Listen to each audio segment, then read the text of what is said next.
તાજેતરમાં social media પર viral થયેલા એક નિવેદનમાં નાઝિયા ખાન નામની મહિલા દ્વારા ઇસ્લામ ધર્મના પૈગંબર હજરત મોહમ્મદ સાહેબ વિશે કરવામાં આવેલી કથિત અપમાનજનક ટિપ્પણીએ સમગ્ર દેશના મુસ્લિમ સમાજમાં ઊંડો રોષ ફેલાવ્યો છે। ધાર્મિક લાગણીઓને ઠેસ પહોંચાડતા આ નિવેદન સામે સમાજના અગ્રણીઓ, ઉલેમાઓ અને યુવાનોએ એકતા દાખવતા કાયદેસર કાર્યવાહીની માંગ ઉઠાવી છે।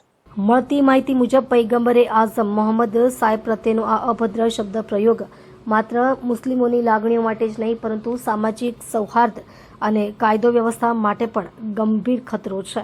ભારતના બંધારણ દ્વારા પ્રત્યેક નાગરિકને મળેલા ધર્મપાલન અને સન્માન અધિકારનો ઉલ્લેખ કરતા કહ્યું કે કોઈ પણ ધર્મગુરુ અથવા પૂજ્ય વ્યક્તિ અંગે અપમાનજનક નિવેદન કરવું એ ગંભીર કાયદેસર ગુનો છે। આ ગંભીર મુદ્દે જિલ્લા કલેક્ટરને આવેદનપત્ર સોંપવા અને કાયદેસરની કાર્યવાહી કરવા મુસ્લિમ સમાજ દ્વારા માંગ કરવામાં આવી હતી।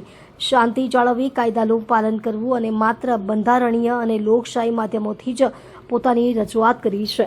આ પ્રસંગે મુસ્લિમ સમાજના આગેવાનો, ઉલેમાઓ, વડીલો, બહેનો અને જાગૃત યુવાનોએ મોટી સંખ્યામાં ઉપસ્થિત રહી વિરોધ નોંધાવ્યો હતો।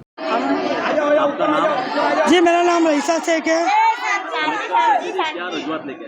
जी, हमारे जो हुजूर पाक सल्लल्लाहु अलैहि वसल्लम के विरुद्ध में नाजिया खान, इलाही तो नहीं बोलूँगी, उसने जो गलत गुस्ताखी की है हमारे नबी की शान में, उसी को लेकर आज महिलाएं, जो मुस्लिम समाज की पूरी महिलाएं आज एकजुट होकर आवेदन पत्र देना है ताकि नाजिया खान के विरुद्ध में सख्त से सख्त कार्रवाई की जाए और उस पर हर पुलिस स्टेशन के अंदर एक FIR की जाए ताकि कोई आने वाले कल में हमारी नबी की शान में गुस्ताखी ना करे और करने से पहले 10 बार सोचे।